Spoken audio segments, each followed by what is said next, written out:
The scent of sage and juniper burned my nostrils as Elder Mara waved the smoldering bundle around my head. Smoke clung to my pale blonde hair, weaving through the strands like ghostly fingers. I kept my eyes downcast, focusing on the ancient stone beneath my bare feet, rather than the dozens of pack members encircling us in the sacred clearing. The full moon hung above us, impossibly large and luminous, casting silver light that made the ceremonial markings on my skin shimmer with an otherworldly glow. "Breathe deeply, Clara," Elder Mara instructed, her voice a weathered whisper that nonetheless carried across the hushed gathering. "Let the spirits of our ancestors guide your heart." I nodded obediently while my insides twisted with guilt. The weight of my grandmother's silver pendant pressed against my chest beneath my ceremonial white dress, its familiar shape a reminder of her last words to me. "Follow your heart, little one, even when the path seems impossible." The pendant had been her most treasured possession, passed down through generations of women in our family. Women who had been chosen, respected, powerful. Women unlike me. The Luna ceremony happened once every decade, when the Alpha King selected a mate from among the eligible Omegas. Being chosen meant power, protection, and prestige. It meant no more sidelong glances of pity, no more whispers about the poor, fragile thing whose parents had died defending our borders when I was just 8. Being chosen meant everything in our world. And I was about to deliberately fail. Elder Mara stepped back, her ancient eyes revealing nothing of her thoughts. The drums began, a primal rhythm that vibrated through the earth and into my bones. One by one, the other candidates stepped forward into the ceremonial circle, 12 young women with perfect posture and practiced smiles, each hoping to catch the eye of King Nathaniel Blackthorn.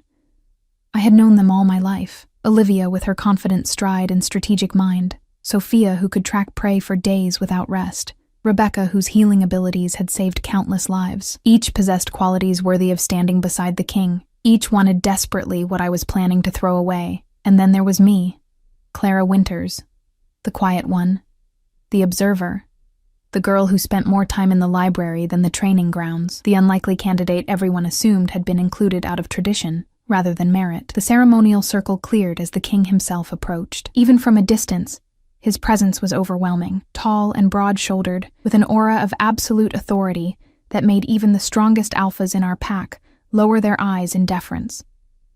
His dark hair was swept back from a face that seemed carved from stone, all sharp angles and unyielding planes. But it was his eyes that haunted my dreams. Piercing amber that seemed to see through every defense, every lie. I had avoided direct contact with him my entire life, slipping into shadows whenever he passed, volunteering for duties that would keep me far from the pack house where he resided. Now, as he approached with the measured stride of a predator, I forced myself to maintain my breathing. Steady, controlled, hidden. The candidates formed a semicircle, each performing the traditional greeting, right fist over heart, head bowed in perfect submission. I mimicked their movements, though my heart thundered so loudly I was certain everyone could hear it. The ceremonial wine was passed, each candidate taking a careful sip from the ornate silver chalice before passing it along. When the chalice reached my hands, I allowed my fingers to tremble just enough that when I raised it to my lips, a drop spilled onto my white dress. A small red stain spreading like a wound against the pristine fabric. A collective gasp rose from the crowd. Spilling the ceremonial wine was considered a terrible omen. "I'm sorry," I whispered, eyes wide with feigned distress. "I didn't mean—" "Continue." King Nathaniel's voice cut through the murmurs, deep and commanding. His expression remained unreadable as he gestured for me to drink. I took the smallest sip possible before quickly passing the chalice to Rebecca beside me, avoiding her pitying glance. The next phase of the ceremony began. The dance. One by one, each candidate would approach the king, performing the ancient steps that had been passed down through generations. The dance was meant to demonstrate grace, strength, and submission all at once, qualities deemed essential for the future Luna. I had practiced for months, perfecting the complex footwork and fluid movements, not because I wanted to succeed, but because I needed my failure to appear genuine. A deliberate failure would raise questions I couldn't afford to answer. As my turn approached, I felt a strange sensation, the weight of someone's stare. I glanced up briefly and found King Nathaniel's amber eyes fixed directly on me, his expression thoughtful, assessing.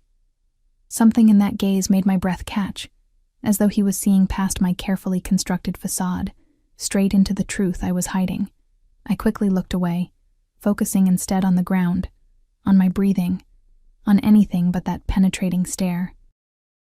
When my name was called, I stepped forward on legs that genuinely trembled now. The drums shifted tempo, and I began the familiar steps. 1, 2, 3, turn.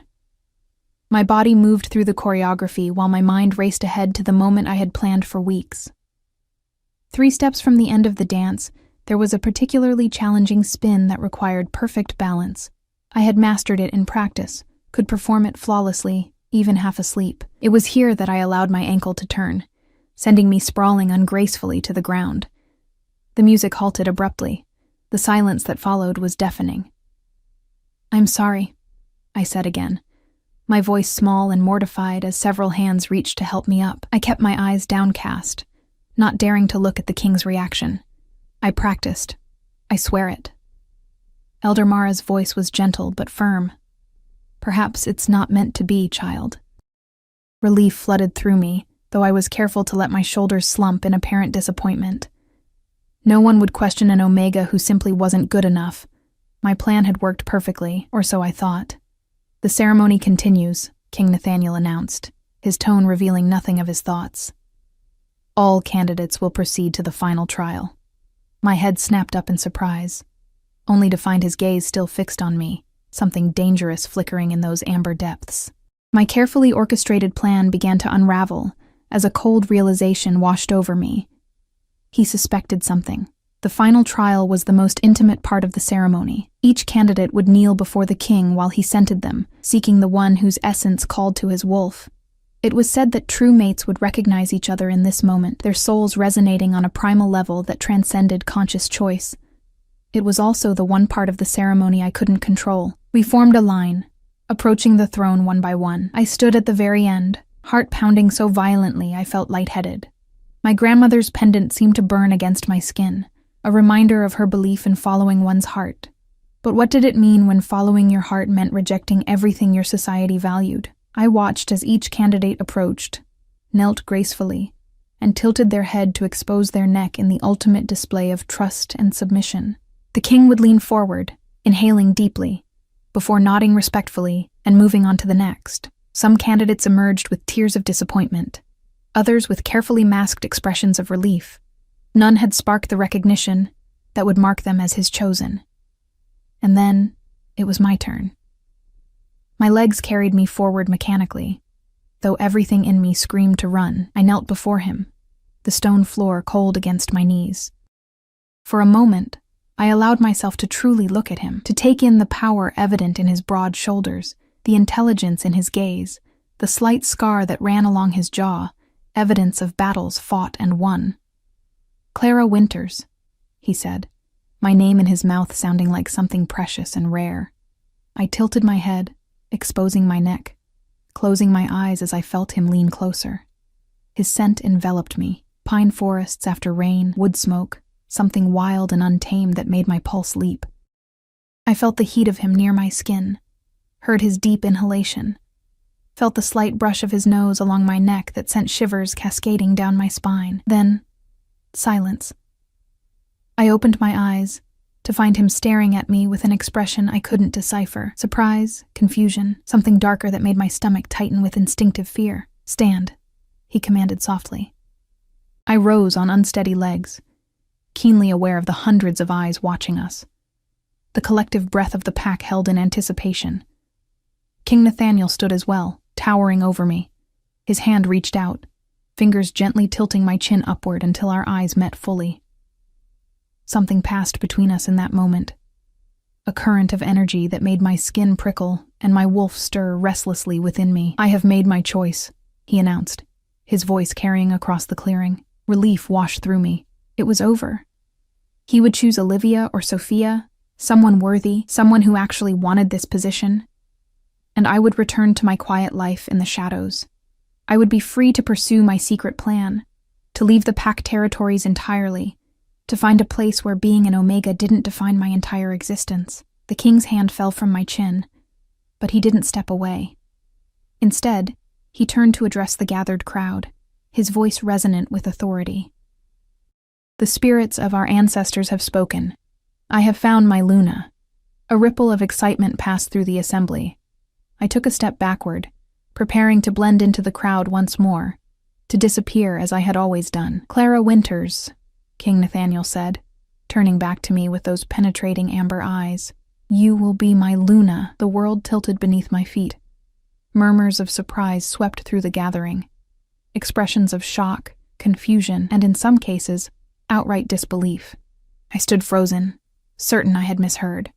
"But I failed," I whispered, too stunned to maintain the proper protocol. "The wine. The dance." The corner of his mouth lifted in what might have been the ghost of a smile. "Did you?" he asked, his voice for my ears alone. "Or did you simply show me something far more interesting than perfection?" As the implications of his words sank in, I felt the blood drain from my face. The pendant at my throat seemed to grow heavier, my grandmother's words echoing in my mind. "Follow your heart, little one, even when the path seems impossible." But this path, the one I now found myself on, wasn't just impossible, it was terrifying. The celebration feast blurred around me in a cacophony of sounds and colors. Pack members approached with congratulations I didn't deserve, their words washing over me like waves I was too numb to feel. I smiled mechanically, my cheeks aching with the effort of maintaining the facade while my mind raced through increasingly desperate scenarios. "You must be overwhelmed," Elder Mara said, appearing beside me with a goblet of honeyed mead. Her weathered hand squeezed mine, a gesture of support that made guilt twist sharply in my chest. "It's not every day an Omega rises to such heights. I never expected this," I replied truthfully, accepting the drink with trembling fingers. "The goddess works in mysterious ways." Her eyes, milky with age but still piercing, studied my face. "Sometimes what we think we want isn't what we need," I nodded, not trusting myself to speak. Across the great hall, King Nathaniel stood surrounded by his advisors, his powerful presence drawing eyes like a lodestone. Occasionally, his gaze would find mine through the crowd, that same unreadable expression making my heart stutter. "He knows," whispered a voice in my head. "He knows, and he's punishing you."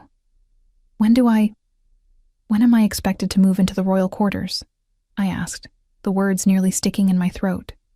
"Tomorrow at dawn," Elder Mara replied. "I will help you prepare your belongings tonight." My small cottage at the edge of Packlands flashed through my mind, the books carefully collected over years, the herbs hanging from the rafters, the small window overlooking the forest where I had planned my escape. All of it would be left behind now. "There is much you must learn before the bonding ceremony," she continued, oblivious to my inner turmoil. "The responsibilities of a Luna are vast, particularly for one who will stand beside King Nathaniel. He is not an easy man, but he is fair and devoted to our people." I nodded again, my gaze drifting to the massive windows that overlooked the darkened forest beyond. Somewhere out there was freedom, the human cities where wolf politics couldn't reach me, where I could be anonymous, undefined by my designation. A sudden hush fell over the gathering. I turned to find King Nathaniel approaching, the crowd parting before him like water. Up close, he was even more intimidating. Broad shoulders encased in formal black attire, his movements fluid and predatory despite the civilized setting. "Elder Mara." He inclined his head respectfully before turning those amber eyes to me. "Clara, I hope you're enjoying the celebration." "Yes, Your Majesty," I lied, dropping my gaze to the floor. "Nathaniel," he corrected quietly. "When we're alone, you'll call me Nathaniel." The intimacy implied in those words sent a tremor through me. Elder Mara excused herself with a knowing smile, leaving me alone with the man who had just upended my entire existence. "Walk with me," he said, extending his arm in a gesture that was more command than invitation. I placed my hand lightly on his forearm, intensely aware of the solid muscle beneath the fabric, of the heat that seemed to radiate from him. He led me through a side door onto a stone balcony overlooking the moonlit gardens. The night air was cool against my flushed skin, laden with the scent of night-blooming flowers. For several long moments, neither of us spoke. I stood rigid beside him, struggling to control my racing thoughts, to maintain the demure persona expected of an Omega in the presence of the Alpha King. "You're afraid of me," he stated finally, his deep voice startling in the silence. "No, you're Nathaniel," I corrected quickly. "I'm just surprised by your choice." He turned to face me, studying me with that penetrating gaze that made me feel transparent. "Are you? Truly?" Something in his tone made me glance up. The moonlight carved shadows across his features, highlighting the strong line of his jaw, the intensity of his expression. "Everyone is," I said carefully. "There were others far more qualified, more practiced at pretending, perhaps," he interrupted, his voice deceptively soft. "More skilled at playing the role they think I want, but qualified." He shook his head. "I've watched you for years, Clara Winters."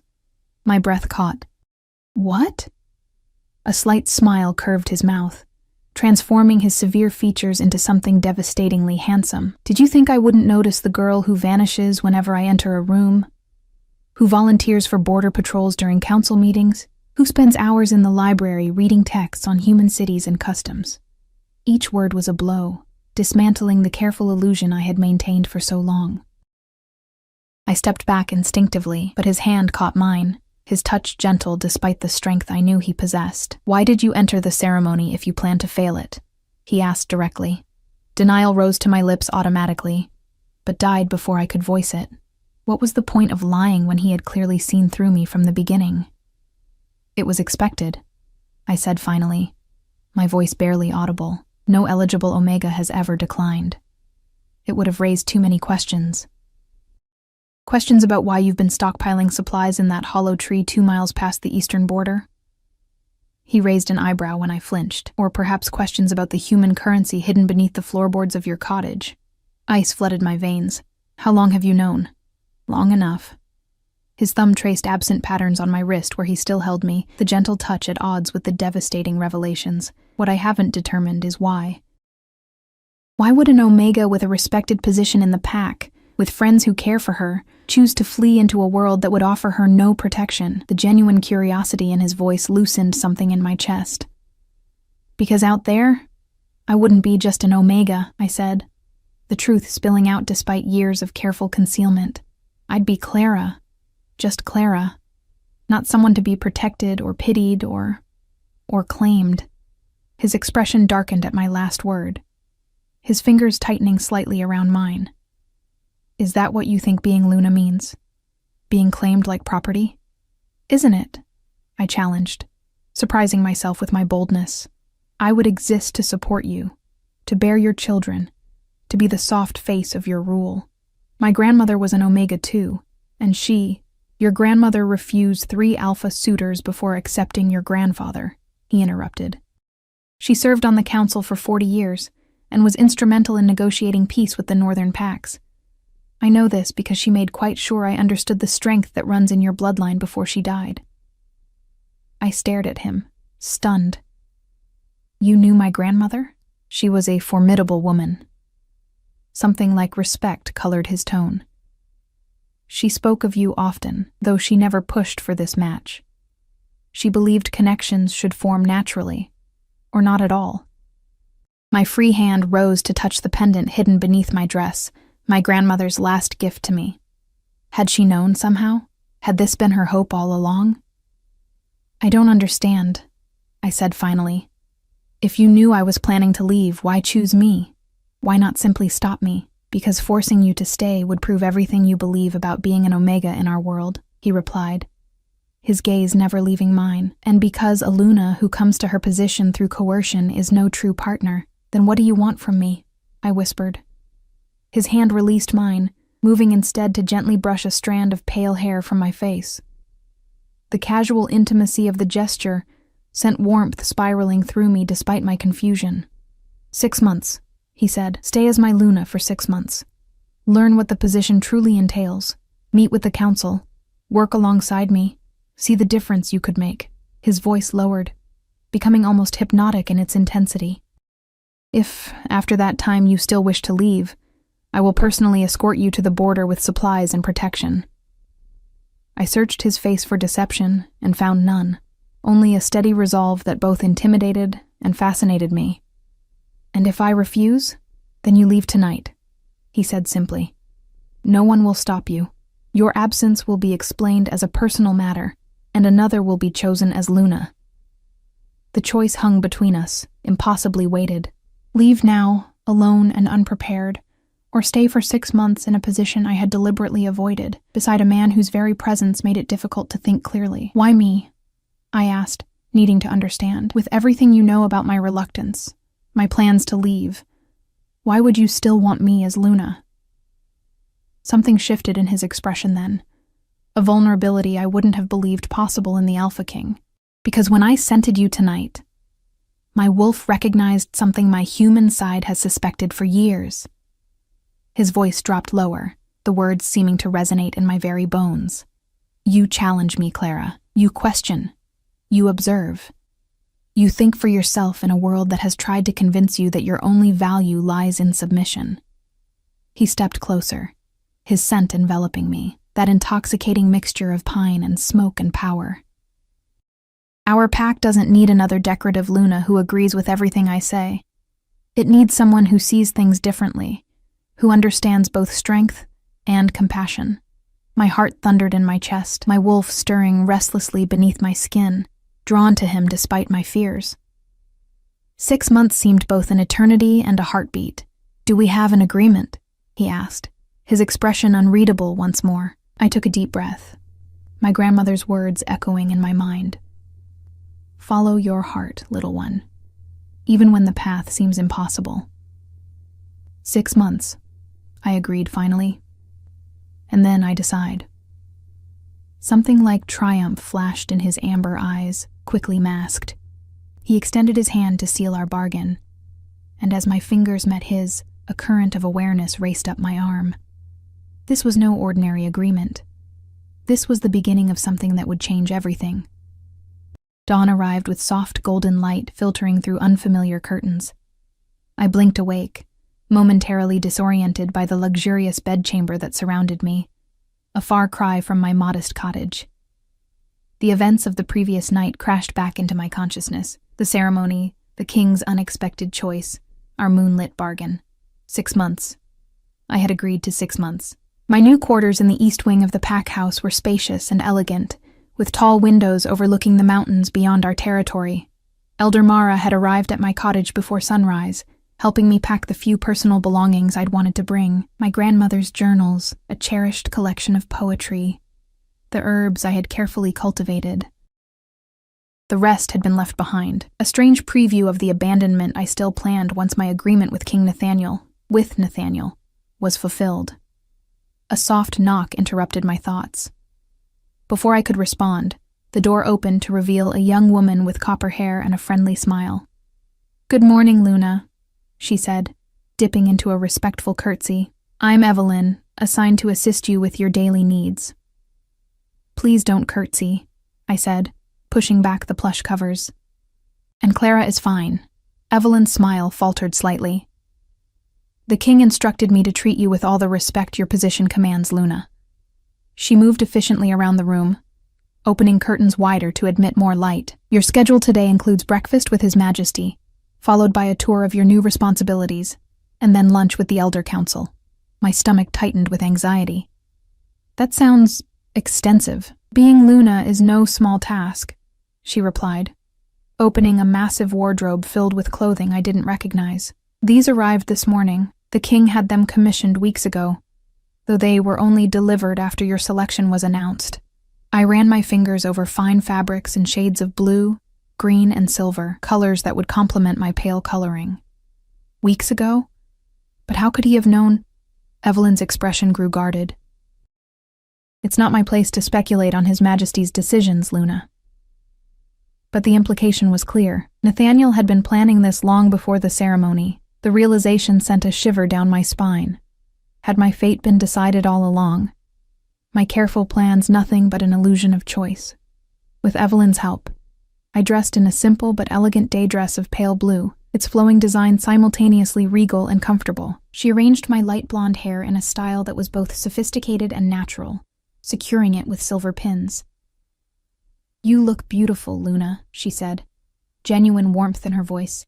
"The king will be pleased." I swallowed hard, uncertain how to respond to the idea that my appearance should please anyone but myself. This was precisely the kind of thinking I had hoped to escape. "Thank you for your help, Evelyn," I said instead, smoothing invisible wrinkles from my dress. I suppose I shouldn't keep him waiting.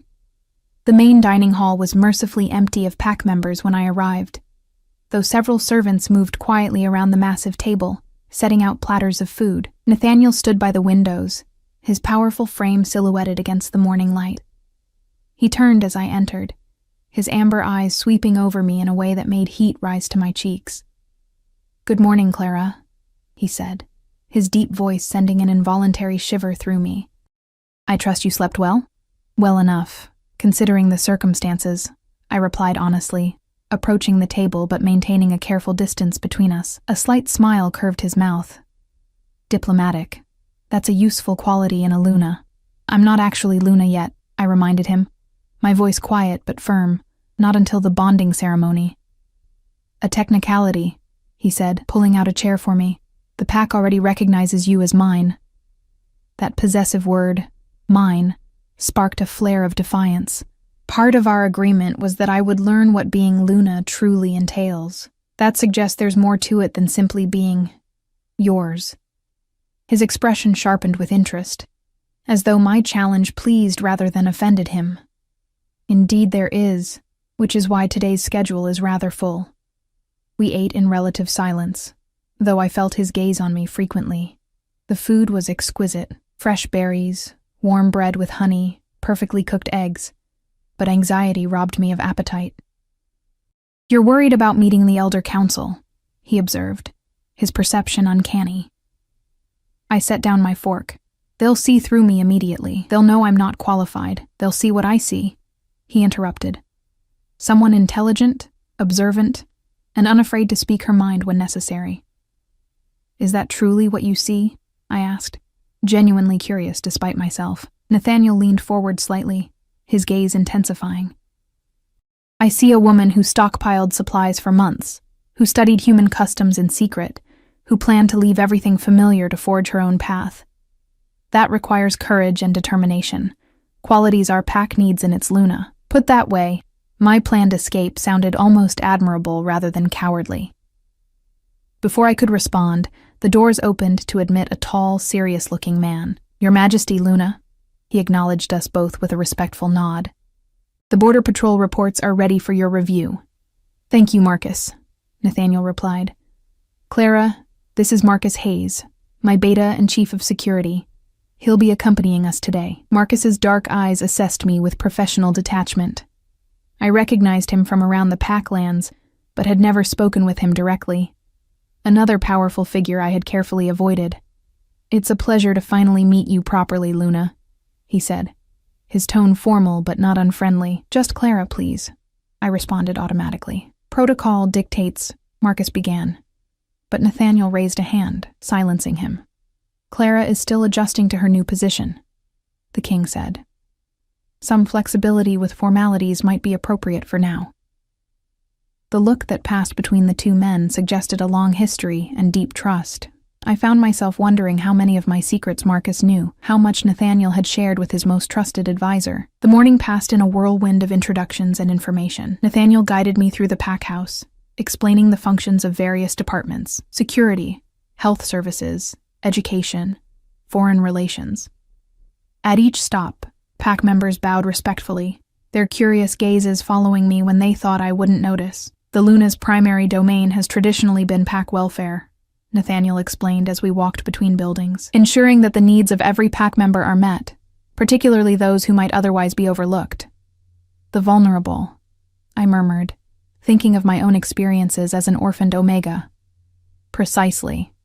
His hand rested briefly at the small of my back as he guided me around a corner. "Your predecessor focused primarily on pup education and healthcare." I glanced up at him. curious despite myself. I've never heard much about the former Luna. She passed before I was born, didn't she? Something flickered across his face, an old pain, quickly masked. My mother died when I was 12. She was much beloved by the pack. The personal revelation surprised me. I'm sorry. It must have been difficult to lose her so young. It was, he acknowledged, his tone suggesting the subject was closed. We continued to the pack's healing center, a modern facility that combined traditional werewolf healing practices with human medical technology. The head healer, Dr. Sophie Bennett, greeted me with genuine warmth. Luna Clara, she said, taking my hands in hers. I've been hoping you might take an interest in our work here. Your knowledge of medicinal herbs is quite remarkable. I blinked in surprise. You know about my herb garden, the fever that swept through the younger pups last winter? Dr. Bennett smiled. Your elderberry and echinacea tinctures were more effective than anything we had on hand. I've been meaning to consult with you about expanding our herbal medicine program. Nathaniel watched this exchange with evident satisfaction. It seems you've already been contributing to pack welfare, even from the shadows. The realization was unsettling. All this time I had believed myself invisible, unimportant to pack function, yet here was evidence that my quiet efforts had been noticed and valued. By midday, my head was spinning with information and new faces. Nathaniel led me to a smaller dining room where the elder council awaited. 5 elderly wolves rose as we entered, their expressions varying from open curiosity to thinly veiled skepticism. Elders, Nathaniel acknowledged them with respect. I present Clara Winters, your Luna-elect. Elder Mara smiled encouragingly, but the others studied me with measuring gazes. An unexpected choice, remarked Elder Thomas, a gray-haired man with shrewd eyes. Though perhaps not unwelcome. Your grandmother served this council with distinction, young Clara. I'm aware I have much to prove, I said quietly, meeting his gaze directly. And much to learn. Humility, nodded Elder Fiona approvingly. A quality sometimes lacking in youth. The lunch proceeded with careful questions about my background, my interests, my thoughts on pack matters. I answered honestly, but guardedly, conscious of Nathaniel's presence beside me, of the weight of expectations settling around my shoulders like a cloak I wasn't certain I wished to wear. When talk turned to the upcoming bonding ceremony, scheduled for the next full moon, my anxiety returned full force. The traditional preparation period is 3 weeks, Elder Thomas was saying. Though given the circumstances, perhaps a longer engagement would be appropriate. The date stands, Nathaniel replied, his tone brooking no argument. Clara and I have an understanding. The elders exchanged glances, clearly curious but too respectful to question their alpha directly. I felt a flare of resentment at how easily he referenced our private arrangement, as though my agreement was a foregone conclusion rather than a temporary compromise. As the meeting concluded, Elder Mara drew me aside while Nathaniel conversed with the others. You seem troubled, child, she said, her perceptive gaze searching my face. It's overwhelming, I admitted. Yesterday I was just Clara. Today everyone looks at me differently, expects things from me. Her weathered hand covered mine. They look at you and see possibility. As for expectations, her eyes twinkled with unexpected mischief. Expectations can be managed, even changed. Your grandmother understood this well. You knew her relationship with my grandfather wasn't traditional, didn't you? I asked, remembering Nathaniel's revelations. Serena was never one to be bound by tradition, Elder Mara confirmed. Neither was King Nathaniel's mother, for that matter. Strong women have a way of reshaping roles to suit themselves, rather than being reshaped by them. Before I could ask more, Nathaniel appeared at my side. We should continue our tour, he said. The pack lands beyond the main compound await.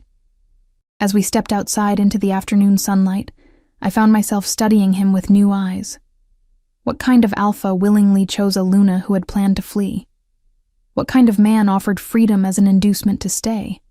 And more disturbing still, what would happen when my 6 months were finished, and I had to choose between the freedom I had always craved and the connections I was reluctantly beginning to form? 3 weeks passed in a blur of new routines and responsibilities. Each morning I woke expecting to feel suffocated by the constraints of pack life, by the constant attention my new position attracted. Instead, I found myself increasingly drawn into the complex web of relationships and duties that made up the pack's daily functioning. The most unexpected development was my work at the healing center. What had begun as occasional consultations with Dr. Bennett about herbal remedies had evolved into a dedicated program. 3 afternoons a week, I taught younger pack members about identifying and preparing medicinal plants, knowledge passed down from my grandmother that I had once considered useless in the human world I had planned to enter. "You have a gift for teaching," Nathaniel observed one evening as we shared dinner in his private quarters, a routine that had developed naturally over the weeks. "Sophie says the younger healers hang on your every word." "They're eager to learn," I replied, still uncomfortable with praise, "and it gives them options beyond traditional treatments." He watched me over the rim of his wineglass, those amber eyes perpetually observant. "Is that what you wanted? Options?" The question struck closer to the heart of my escape plan than I was prepared to discuss. "Everyone wants choices," I said carefully, "and yet you've made none regarding the bonding ceremony." His tone was neutral, but I detected an undercurrent of tension. "It's less than a week away." I set down my fork, appetite vanishing. The ceremony, the formal ritual that would bind me to Nathaniel and the pack permanently, loomed over me like a storm cloud on the horizon. Elder Mara had approached me multiple times about preparations, only to be met with vague responses and delays. "Our agreement was 6 months," I reminded him, my voice quiet but firm. "The ceremony would make that irreversible." Something flickered across his face. Disappointment, perhaps, or frustration. "The pack expects it. Questions are already being raised about the delay." "So this is about appearances?" I challenged, a spark of the old defiance flaring within me. "This is about stability," he countered, leaning forward slightly. "About the message we send to our people and neighboring packs. A Luna-elect who refuses the bonding ceremony suggests fundamental problems within the leadership. Or perhaps it suggests a Luna who isn't ready to surrender her autonomy," I said, meeting his gaze directly. Nathaniel's expression softened unexpectedly. "Is that what you believe the bond would do? Take your freedom? Wouldn't it?" The question emerged more vulnerable than I had intended. He rose from his chair and circled the table, coming to kneel beside me in a gesture that shocked me with its humility. The Alpha King, on his knees before an Omega. "The mate bond enhances what already exists between two wolves," he said, his deep voice resonant with conviction. "It doesn't erase individuality. It creates a bridge of understanding while preserving the essence of each." His proximity was distracting, his scent surrounding me, that intoxicating blend of pine and smoke that had begun to feel like home in ways I wasn't prepared to examine. "Your mother and father shared such a bond," he continued. "As did your grandmother and grandfather. Did either of those women strike you as diminished by their connections?" The question struck me speechless. My memories of my parents were fragmented by time and grief, but one image remained crystal clear. My mother standing fierce and proud beside my father as they prepared to defend our borders, equals in determination and courage, and my grandmother, strong-willed and independent until her final days. "No," I admitted softly. "They didn't." His hand covered mine, warm and surprisingly gentle for someone with such power. "I'm not asking you to decide about leaving or staying. That choice remains yours at the end of our agreed time. I'm asking only that you consider the ceremony as a step in understanding what being Luna truly means, what being my mate could mean, before you make your final decision." The sincerity in his voice was impossible to doubt. In 3 weeks, I had seen Nathaniel mediate pack disputes with unwavering fairness, had watched him spend hours with the youngest pups teaching them control over their wolf forms, had observed his patient mentoring of young alphas struggling with their strength. The ruthless, domineering alpha I had feared seemed a shadow compared to the complex reality of the man. "I need time," I whispered. "Time you have," he assured me, rising to his feet once more, "but not endless amounts. The moon waits for no one, Luna." The formal title, still foreign to my ears despite weeks of hearing it from others, sounded different from his lips, less a designation of rank and more a term of affection. The thought disturbed me enough that I excused myself early, retreating to my quarters where I paced restlessly before the windows overlooking the moonlit forest. Somewhere beyond those trees lay the human world I had once been so determined to enter. It still called to me, that promise of anonymity and self-determination. But the call had grown fainter with each passing day. A soft knock at my door interrupted my thoughts.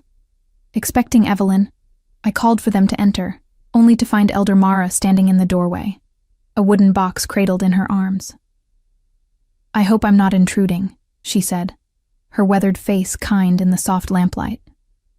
"But there's something you should see before you make your decision about the ceremony." "How did you know I was—" I began, then stopped. Of course the elder would be aware of my hesitation, of the silent tension building as the full moon approached.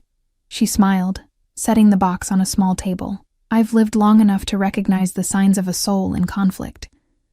Your grandmother wore the same expression many times." The mention of my grandmother drew me closer. "What is this?" "Serena left this in my keeping before her passing," Elder Mara explained, opening the box to reveal a collection of leather-bound journals and what appeared to be letters. "She asked that I give them to you when the time was right. I believe that time is now." With reverent hands, I lifted the topmost journal, its pages yellowed with age, filled with my grandmother's elegant script. The first entry was dated more than 50 years earlier. "Today I met the Alpha who believes he will make me his Luna. He is like all the others, convinced of his own importance, blind to anything beyond his own desires. I refused him, of course. The elders are furious, but I cannot bind myself to someone who sees me as a possession, rather than a partner." I looked up at Elder Mara, startled by the candid words so at odds with the traditional narrative of an Omega's grateful submission. "Keep reading," she encouraged gently. "There's much more." I turned pages rapidly, skimming through entries that documented my grandmother's rejections of 2 more suitors, her unconventional courtship with my grandfather, her struggles to be taken seriously on the council. Her voice, strong, determined, occasionally bitingly funny, leapt from the pages, so familiar it made my chest ache with sudden grief and longing. Then I reached entries from after my parents' deaths, when she had taken me in. Clara shows the same spark I once had, the determination to define herself beyond what others expect. I see how she watches the human teachers who visit our school, how she collects maps and books about places beyond our territory. Part of me fears she will leave us someday, seeking what I once sought. Another part recognizes her right to choose her own path, even if it leads away from all I hold dear. The young prince watches her too, though she doesn't notice. There's something in his gaze that reminds me of how Samuel looked at me all those years ago, not possessive, but curious, respectful of the mystery another soul represents. Perhaps. The entry ended there, unfinished. I looked up to find Elder Mara watching me with gentle understanding. "She knew," I whispered. "She saw something between Nathaniel and me before I even spoke to him." "Serena saw many things," the elder agreed, "including the struggle that awaited you. The same she once faced between freedom and belonging." "What did she choose?" I asked, though I already knew the answer. My grandmother had remained with the pack, had served on the council, had raised me after my parents died. "She chose both," Elder Mara said simply. "She redefined what belonging meant, created a freedom within bonds rather than without them. That was her gift, and perhaps it is yours as well." She rose to leave, patting my hand gently. "The journals are yours now. Perhaps they'll help you see your path more clearly." Long after she left, I sat reading by lamplight, absorbing my grandmother's journey. Her fears, her triumphs, her hard-won wisdom. Dawn was breaking when I finally set aside the last journal, my mind whirling with new perspectives and possibilities. I dressed quickly and made my way through the quiet pack house to the training grounds where I knew Nathaniel would be beginning his daily exercises. The morning air was crisp, carrying the scent of approaching autumn as I found him moving through complex fighting forms with fluid grace. He sensed my presence immediately, turning to face me with surprise evident in his expression. "Clara? Is something wrong?" "I've made my decision," I said, my voice steady despite the thundering of my heart. "I'll participate in the bonding ceremony." Joy flashed across his features before caution tempered it. "May I ask what changed your mind?" "My grandmother's journals," I replied honestly. She faced choices similar to mine, and found a way to be true to herself while remaining connected to the pack, to those she loved. The word loved hung between us, unexpectedly significant. Nathaniel approached slowly, as though afraid I might startle and flee like the deer I sometimes resembled. "This doesn't change our agreement," I added quickly. "After 6 months, the choice will still be yours," he finished for me. I gave my word. He stood before me now, close enough that I could feel the heat radiating from his body, could see the flecks of gold in his amber eyes. Without the barrier of my resistance between us, something new and dangerous unfurled in my chest, a longing I had refused to acknowledge. "There's something else," I said, gathering my courage. "If we're to be bonded, even temporarily, there's something I need to know. Anything," he promised, his gaze never leaving mine. "Why me?" I asked, the question that had haunted me since the ceremony, not the diplomatic answer about needing someone who challenges you. The truth. For the first time since I'd known him, Nathaniel seemed momentarily at a loss for words. When he finally spoke, his voice held a vulnerability I'd never heard before. "Because from the first moment I saw you, a quiet girl with serious eyes who slipped away from celebrations to read beneath the old oak tree, something in me recognized something in you." His hand rose to gently touch my cheek. "Because despite all your plans to leave, your heart has always been here, in the herbs you grow for the sick, the stories you tell the pups, the way you notice those others overlook." His thumb traced the curve of my cheekbone, sending shivers cascading through me. "Because you're the only one I've ever wanted, Clara. The only one I ever will." The simple truth in his words broke something open inside me, a door I had kept firmly closed against possibility, against connection, against the very thing I now faced. The terrifying realization that in trying to protect my freedom, I might have fled from the greatest freedom of all. The freedom to belong, to be known, to be cherished exactly as I was. "The ceremony is in 3 days," I said softly. "We have much to prepare." His smile, genuine, unguarded, transformed his face from handsome to breathtaking. "Indeed we do, Luna. This time, the title felt less like a burden and more like a promise, one I was finally ready to explore." The night of the bonding ceremony arrived beneath a sky crowded with stars and dominated by the full moon that hung low and luminous over the sacred clearing. The same location where I had deliberately failed the Luna ceremony now stood transformed with hundreds of flickering lanterns suspended from tree branches, casting golden light over the gathered pack members. I waited in a small tent at the edge of the clearing, my heart thundering as Evelyn and Elder Mara made final adjustments to my appearance. My ceremonial dress was a creation of flowing silver silk that caught the light with every movement, embroidered with symbols of pack history and tradition. My pale blonde hair had been partially braided with tiny white flowers, the rest falling in loose waves down my back. "You look radiant, child," Elder Mara said, her eyes suspiciously bright in the lantern light. "Serena would be so proud." I touched my grandmother's pendant, now prominently displayed against the silver of my dress rather than hidden. "I wish she could be here." "In many ways she is," the elder replied, squeezing my hand. "Her strength lives in you." A sudden hush fell over the gathered pack, signaling Nathaniel's arrival at the ceremonial circle. My time for preparation was over. "Remember," Elder Mara said as she prepared to lead me out, "the bonding is a choice made with each heartbeat, not just in this moment but in all the moments that follow. The ritual begins the journey, your hearts determine its course." Stepping from the tent into the moonlight, I felt hundreds of eyes turn toward me. The path to the center of the clearing was lined with pack members, their expressions ranging from joy to curiosity to, in the case of some of the other Omega candidates from the original ceremony, barely concealed envy. At the center of it all stood Nathaniel, resplendent in ceremonial clothing of deep blue, adorned with silver that matched my own.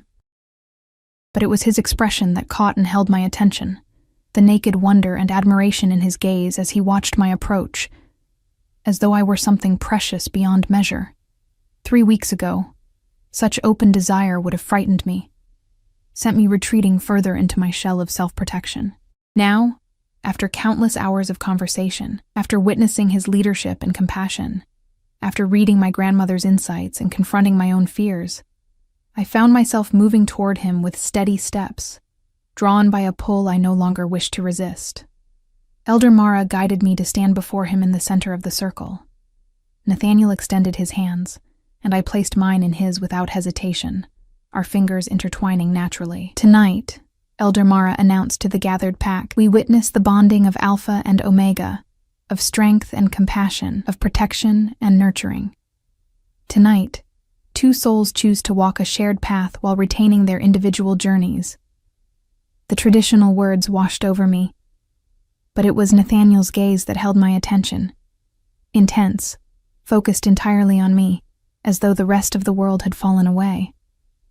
Nathaniel Blackthorne, Elder Mara continued, do you choose this woman as your mate, your equal in all things, promising to value her wisdom, respect her strength, and honor her freedom within your bond? I do so choose, he replied, his deep voice resonant with certainty. From this night until my final breath. Clara Winters, the elder turned to me. Do you choose this man as your mate, your partner in all things, promising to share your wisdom, lend your strength, and honor his heart within your bond? For a heartbeat, I was transported back to the Luna ceremony, to my deliberate failure, my plans for escape, my certainty that submission was the only future available to me as an Omega. How wrong I had been. I do so choose, I said clearly, my voice carrying across the hushed clearing. From this night forward, for as long as our paths are meant to join. A subtle variation on the traditional response, acknowledging both my commitment and the agreement that still stood between us. Nathaniel's fingers tightened almost imperceptibly around mine, but his expression remained steady. Elder Mara produced a ceremonial goblet filled with a mixture of wine and herbs.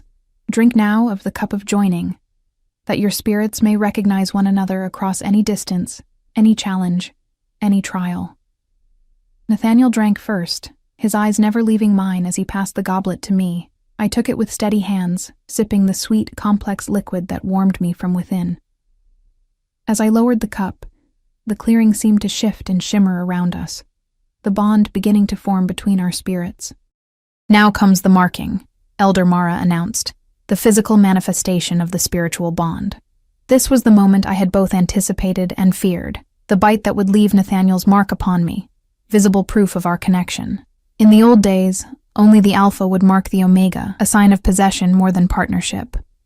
But traditions had evolved, even if many packs still clung to outdated hierarchies. Nathaniel stepped closer, his hands moving to cradle my face with unexpected tenderness.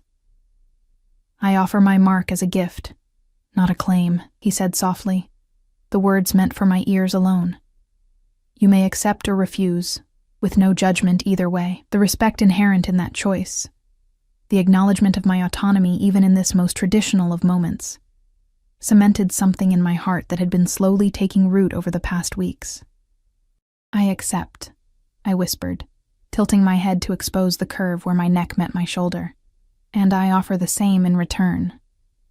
Surprise and joy flashed across his features at my unexpected reciprocation. The traditional exchange of marks was rare now, reserved for pairs who truly considered themselves equals regardless of designation. His lips brushed my skin first, a gentle caress that sent shivers through my entire body. Then came the sharp, brief pain of his teeth, quickly replaced by a flood of sensation that transcended the physical. Colors intensified, scents sharpened, and most overwhelming of all, I could suddenly feel him, not just physically but emotionally. A new awareness of his presence in my mind, like the gentle pressure of a hand against my own. Before I could fully process the sensation, it was my turn. I rose on tiptoes as he bent his head, offering the same vulnerable spot on his powerful frame. The taste of his skin was intoxicating, wild and clean like forest air after a storm. My teeth broke the surface, and the connection between us flared bright and overwhelming. Joy. That was the first emotion I felt flowing through our new bond, pure, unrestrained joy from him, matched by my own astonishment and wonder.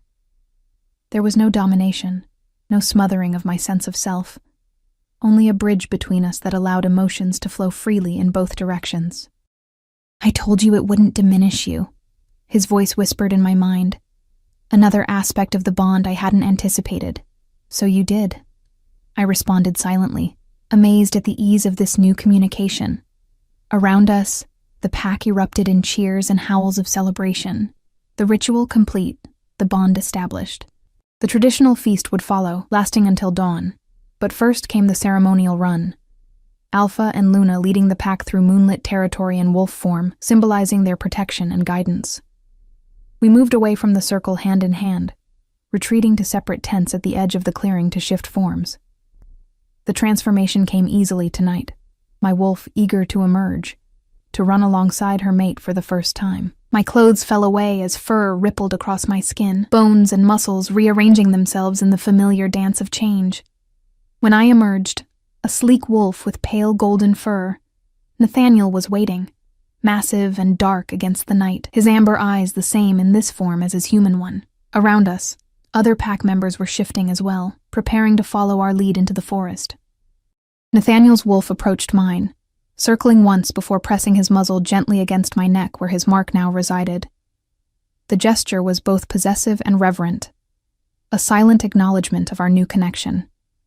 Then he threw back his head and howled, a sound of triumph and joy that echoed through the clearing and beyond. I joined my voice to his, our howls twining together in perfect harmony, before we turned as one and sprinted toward the tree line.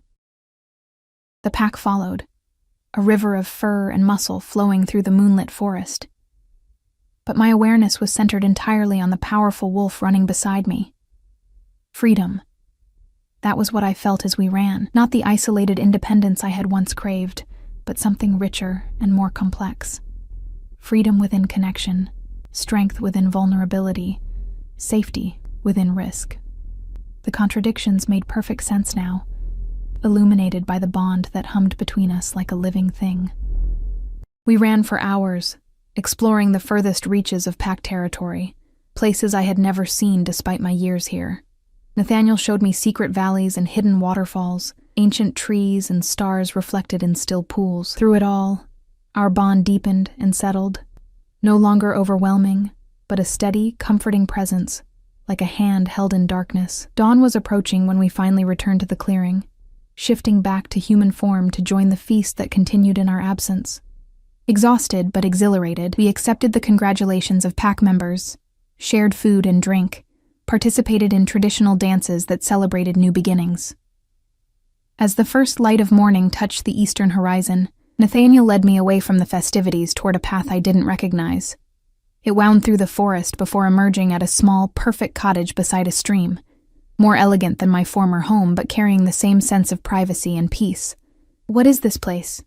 I asked, taking in the herb garden already planted along one side, the shelves visible through windows that would hold my books and journals. "A wedding gift," Nathaniel replied, watching my reaction carefully. "Your own space within the larger packlands. A compromise between the royal quarters and the independence you value." I turned to him, astonished by the thoughtfulness of the gesture. "You built this for me not knowing if I would stay beyond our agreement. I built it hoping you would choose to stay, but respecting that you might not." He brushed a strand of hair from my face, his touch sending sparks through our new bond. "The next 4 months are still yours to decide, Clara. The bond doesn't change that. And if I chose to leave?" I asked, needing to know, despite the increasing unlikelihood of that choice, the bond would remain, a connection across distance rather than a chain. He said quietly, "I meant what I promised you. Your freedom remains your own." I studied him in the growing light, this powerful man who had upended all my expectations, who had seen through my failures at the Luna ceremony to the frightened heart beneath, who offered leadership through partnership rather than dominance. "And what if I were to choose to stay?" I asked, my voice barely above a whisper. Not as an obligation, not from fear, but because I found something I wasn't looking for. Hope flared through our bond, bright and fierce, though his expression remained carefully neutral. Then we would build something new together, a relationship defined by us, not by outdated traditions about what alphas and omegas should be.